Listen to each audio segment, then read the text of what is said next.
মাদারীপুরে আড়িয়াল খাঁ নদের ভাঙনে হুমকির মুখে ৯৭ কোটি টাকার সেতু। মাদারীপুর জেলার শিবচরের আড়িয়াল খাঁ নদের ওপর উত্রাইল শিবচর সড়কের নয়াবাজার এলাকায় নির্মিত ৫৫০ মিটার দৈর্ঘ্য এবং ৯.৮০ মিটার প্রস্থের লিটন চৌধুরী নামের সেতুটি ২০২৩ সালের ৪ নভেম্বর যানবাহন চলাচলের জন্য খুলে দেওয়া হয়।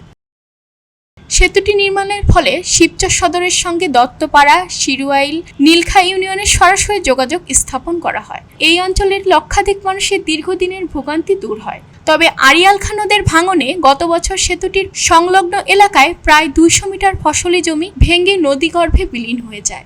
এই বছরও একই স্থানে আবার ভাঙন শুরু হয়েছে। প্রতিদিনই ভাঙছে নদীর পাড়। পশ্চিম প্রান্তের দক্ষিণ পাশের পিলারের নিচে ভাঙনের ফলে সেতুটি চরম ভাঙন ঝুঁকিতে রয়েছে। ভাঙন প্রতিরোধে কোনো ব্যবস্থা নেওয়া না হলে যে কোনো মুহূর্তে সেতুটি দেবে যাওয়ার আশঙ্কা রয়েছে।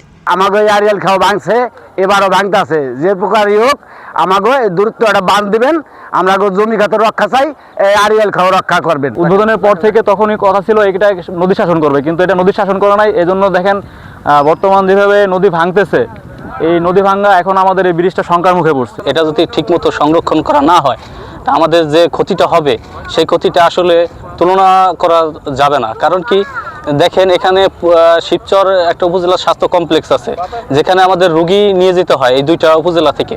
সেই রুগীটা নিতেও আমাদের অনেক সময় লেগে যাবে।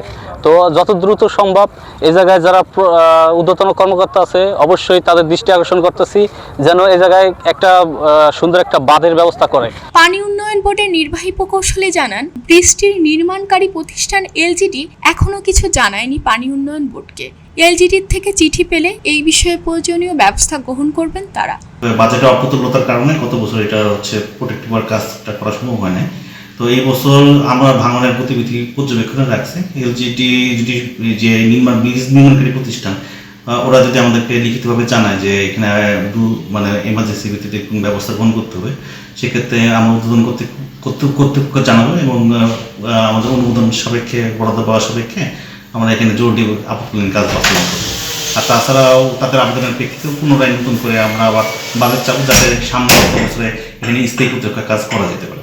দিন দিন আড়িয়াল খাঁ নদের ভাঙনের ভয়াবহতা বৃদ্ধি পাচ্ছে। এখনই ভাঙন প্রতিরোধে ব্যবস্থা গ্রহণ করা না হলে সরকারের কোটি কোটি টাকা ব্যয়ে নির্মিত সেতুটি আড়িয়াল খাঁ নদের গর্ভে বিলীনের শঙ্কা রয়েছে। তাই দ্রুত পদক্ষেপ গ্রহণের দাবি সচেতন মহলের। খবরের কাগজ, নিখাদ, নির্ভীক, নিরপেক্ষ।